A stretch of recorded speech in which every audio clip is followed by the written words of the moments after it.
They tell me I'm a god, I'm lost in the facade. 6 feet off the ground at all times, I think I'm feeling odd.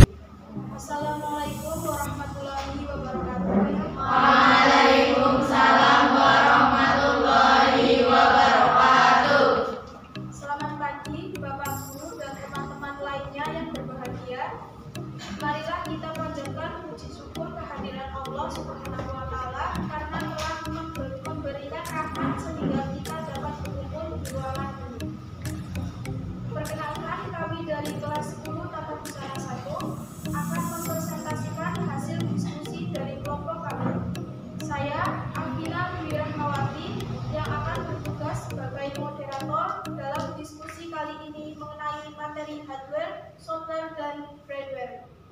Adapun anggota kelompok kami terdiri dari Asifa Nanda Aulia sebagai narasumber 1 dan Gita Putawa sebagai narasumber 2.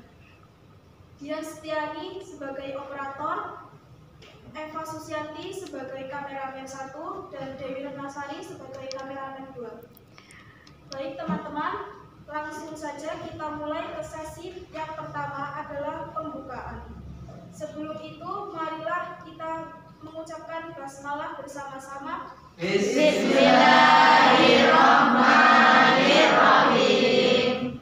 Selanjutnya, penyampaian materi saya persilakan kepada Asifa dan Gita untuk menjelaskan materi tentang komponen komputer. Baik teman-teman, pada pagi ini saya akan menyampaikan komponen komputer tentang hardware. Ciri-ciri hardware: 1. Memiliki bentuk fisik. 2. Umumnya bersifat keras. 3. Terdapat di bagian luar komputer. 4. Media penghubung antar user dan software. Fungsi hardware: 1. Memberi output. 2. Menerima input. 3. Menyimpan informasi dan data. 4. Mengolah informasi dan data. Jenis-jenis hardware: 1. Hardware output. 2. Hardware input. 3. Hardware proses.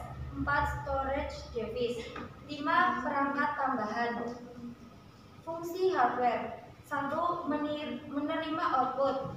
Fungsi pertama dari hardware adalah menerima output. Dalam hal ini, hardware memiliki fungsi khusus untuk menerima input yang dilakukan oleh pemilik komputer atau laptop. Dari sini, input yang sudah diterima akan ditransfer pada output di dalam komputer. 2. Mengolah informasi atau data. Fungsi selanjutnya dari hardware adalah mampu mengolah informasi atau data. 3. Memberi output.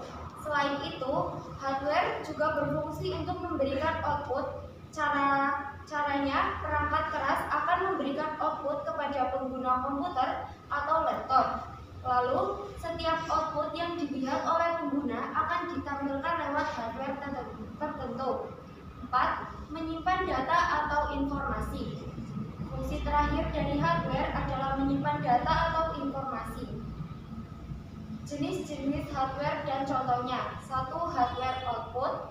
Hardware output adalah perangkat komputer yang berfungsi untuk menampung dan menghasilkan data-data di dalam komputer. 2. Hardware input. Hardware input adalah perangkat keras yang berfungsi untuk memasukkan data atau informasi ke dalam komputer. 3. Hardware proses. Hardware proses adalah perangkat komputer yang berfungsi untuk mengolah atau memproses berbagai data dan informasi yang dimasukkan ke dalam komputer. 5. Perangkat. 4. Informasi yang dimasukkan ke dalam komputer secara cepat. 5. Perangkat tambahan. Terakhir adalah perangkat tambahan yang berfungsi untuk membantu komputer dalam menjalankan perintah dari komputer atau user. Contoh hardware dalam komputer ada CPU atau Central Processing Unit. CPU berisi rangkaian sirkuit yang menyimpan instruksi pemrosesan dan penyimpanan data. Selanjutnya ada monitor. Monitor merupakan alat yang mampu menampilkan teks maupun gambar dari data yang sedang diproses ke dalam CPU. Selanjutnya ada keyboard. Keyboard merupakan alat untuk memasukkan data maupun perintah ke CPU. Biasanya terdiri atas rangkaian huruf, angka, dan tombol fungsi lainnya. Selanjutnya ada mouse. Mouse merupakan alat bantu untuk memberikan perintah dalam memproses data atau mengeji data. Ya, selanjutnya adalah pengertian software. Software merupakan sebuah data yang diprogram, disimpan, dan diformat secara digital dengan tujuan beserta fungsi tertentu. Perangkat ini sendiri tak mempunyai bentuk fisik, programming dapat mengoperasikannya melalui perangkat komputer. Sejarah software. Software dapat didefinisikan sebagai instruksi program yang disimpan di dalam memori komputer digital berbentuk sebagai program yang cara penggunaannya yaitu dengan dieksekusi oleh prosesor. Software merupakan perkembangan terbaru dalam sejarah manusia dan menjadi kebutuhan yang mendasar pada era informasi. Selanjutnya, fungsi software. Software memiliki fungsi sebagai dasar kebutuhan komputer dapat bisa dioperasikan dengan baik. Software memiliki fungsi untuk mengatur. Software juga dapat dipakai sebagai penghubung antar beberapa software yang lainnya dengan medianya yakni hardware. Software juga bisa difungsikan sebagai penerjemah berita pada software yang lain yang masih ada di dalam bahasa mesin.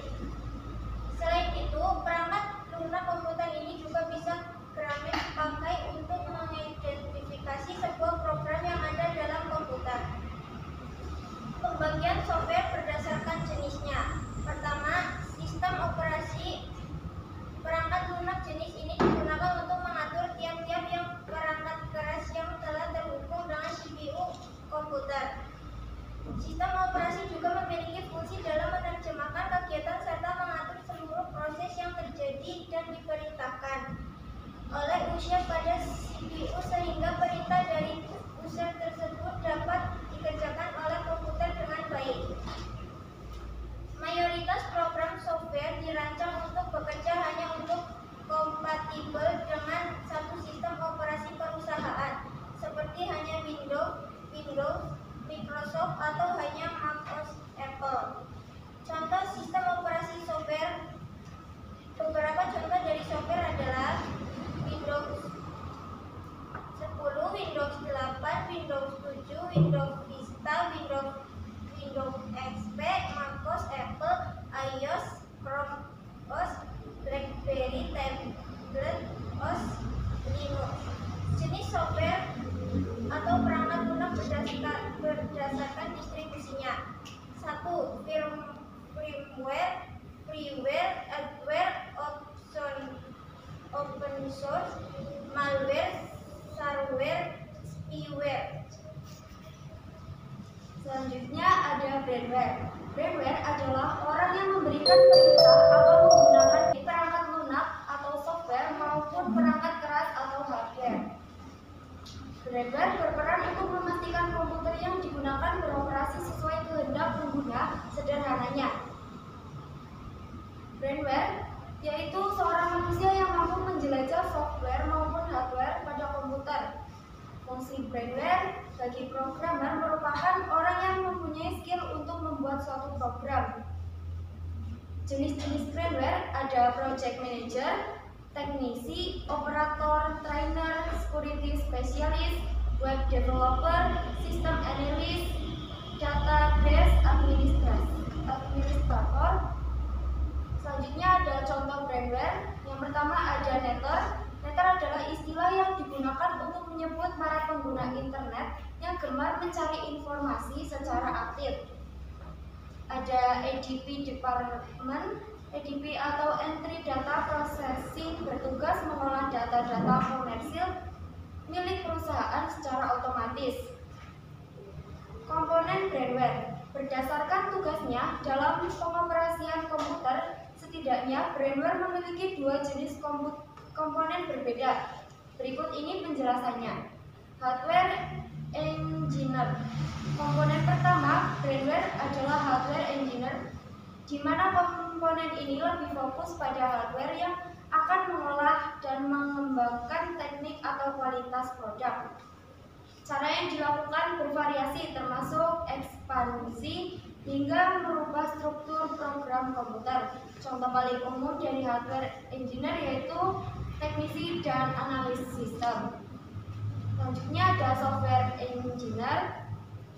Komponen brandware selanjutnya yaitu software engineer, di mana komponen ini lebih fokus pada perangkat lunak komputer.